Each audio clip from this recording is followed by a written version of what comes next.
किसान भाइयों, धान की पूरी पैदावार का सबसे बड़ा आधार क्या है? पहली खाद। अगर पहली खाद सही समय पर और सही तरीके से नहीं दी तो बाद में कितनी भी मेहनत कर लें, कल्ले कम बनेंगे और बालियां भी कम आएगी। लेकिन अगर शुरुआत सही हो गई तो एक पौधे से बहुत ज़्यादा कल्ले निकल सकते हैं। आज इस वीडियो में हम जानेंगे धान की पहली खाद में कौन कौन से पोषक तत्व देने चाहिए, किस खाद की कितनी मात्रा रखनी है, कब देना है, किसे किसके साथ मिलाना है और किसे बिल्कुल नहीं मिलाना है।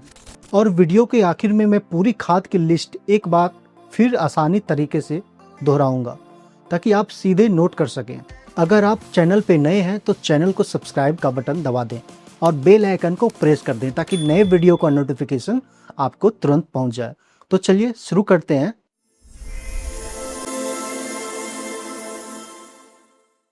नमस्कार किसान भाइयों, स्वागत है आपका खेती बेती यूट्यूब चैनल में। आज हम धान की पहली खाद के बारे में डिटेल में बात करेंगे। अगर पहली खाद सही योजना के साथ दी जाए तो जड़ों की बढ़वार, फुटाव और आगे चलकर पैदावार तीनों पर अच्छा असर पड़ता है। धान की खेती में पानी भी चाहिए, खाद भी चाहिए और पूरे मौसम में पौधे को कई तरह के तनाव का सामना भी करना पड़ता है। फिर भी कई किसानों की शिकायत रहती है कि कल्ले कम बने, पौधा कमजोर रहा और उत्पादन उम्मीद से कम मिला। बहुत बार इसकी शुरुआत पहली खाद की गलती से होती है। सबसे पहले यह समझिए कि धान में कल्ले सबसे ज्यादा कब बनते हैं। जब नर्सरी में पौधा तैयार हो जाए तो लगभग 20 से 25 दिन के भीतर रोपाई कर देना बेहतर माना जाता है। अगर रोपाई बहुत देर से होती है तो पौधे की कल्ले बनने की क्षमता कम हो सकती है। रोपाई के बाद के शुरुआती 40 दिन धान के लिए सबसे महत्वपूर्ण माने जाते हैं। यही वो समय होता है जब ज़्यादा से ज़्यादा कल्ले बन सकते हैं। इसलिए पहली खाद का सही समय यही सबसे ज़्यादा मायने रखता है।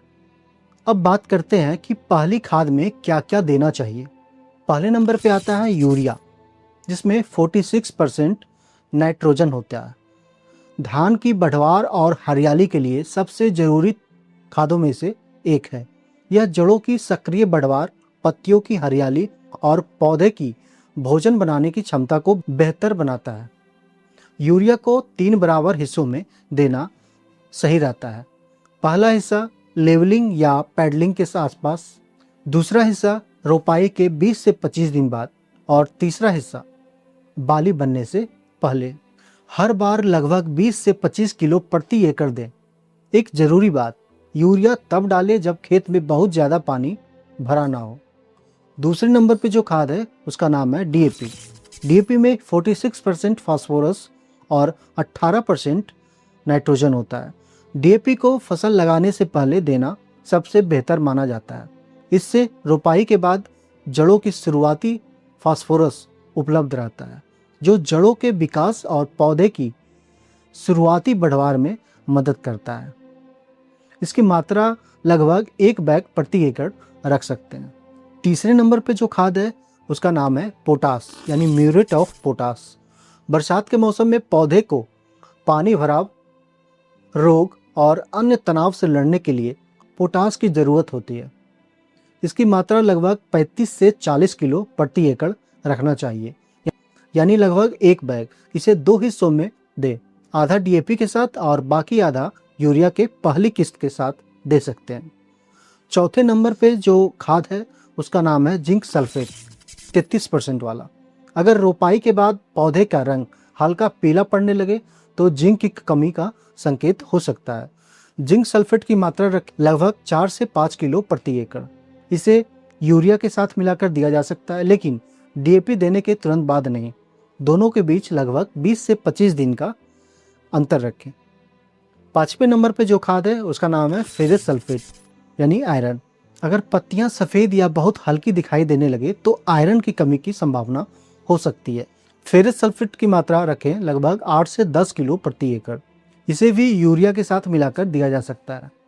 6ठे नंबर पे जो खाद है उसका नाम है ह्यूमिक प्लस फॉल्विक एसिड। ये एक्चुअली में खाद नहीं है, यह जड़ों की बढ़वार, फुटाव और मिट्टी में पोषक तत्वों की उपलब्धता को बेहतर बनाने में सहायक माना जाता है। साथ ही मिट्टी की जैविक मात्रा को भी बढ़ाता है। इसको लगभग 2 किलो प्रति एकड़ और इसे पहली खाद के साथ मिलाकर दिया जा सकता है। अब बात उन गलतियों की करते हैं जो सबसे ज़्यादा किसान करते हैं। सबसे बड़ी गलती, जिंक सल्फेट को डीएपी के साथ या डीएपी देने के तुरंत बाद दे देना। फास्फोरस और जिंक आपस में प्रतिक्रिया कर सकते हैं, इसलिए दोनों के बीच कम से कम 20 से 25 दिन का अंतर रखें। दूसरी गलती, यूरिया को बहुत ज़्यादा पानी भरे खेत में डाल देना। ऐसे स्थिति में नाइट्रोजन का नुकसान बढ़ सकता है। अगर पहली खाद सही समय पर, सही मात्रा में और सही क्रम से दी जाए तो जड़ों का विकास बेहतर होता है, फुटाव अच्छा आता है, ज़्यादा कल्ले बनते हैं और आगे चलकर उत्पादन में भी साफ फर्क दिखाई दे सकता है। तो किसान भाइयों, धान की पहली खाद के लिए यह क्रम याद रखिए। फसल लगाने से पहले डीएपी और पोटास, उसके बाद यूरिया की पहली किस्त और ज़रूरत के अनुसार जिंक सल्फेट, फेरस सल्फेट और ह्यूमिक प्लस फॉल्विक एसिड। यही वो शुरुआती पोषण योजना है जो धान की अच्छी बढ़वार और बेहतर फुटाव के लिए सबसे महत्वपूर्ण मानी जाती है। अगर इस विषय पर आपका कोई सवाल है तो नीचे कमेंट में ज़रूर पूछिए, और अगली वीडियो किस टॉपिक पर चाहिए वह भी मुझे कमेंट में बताइए। इस वीडियो को अपने किसान मित्रों तक जरूर शेयर कीजिए और खेती बेती को सब्सक्राइब करना बिल्कुल मत भूलिएगा। धन्यवाद।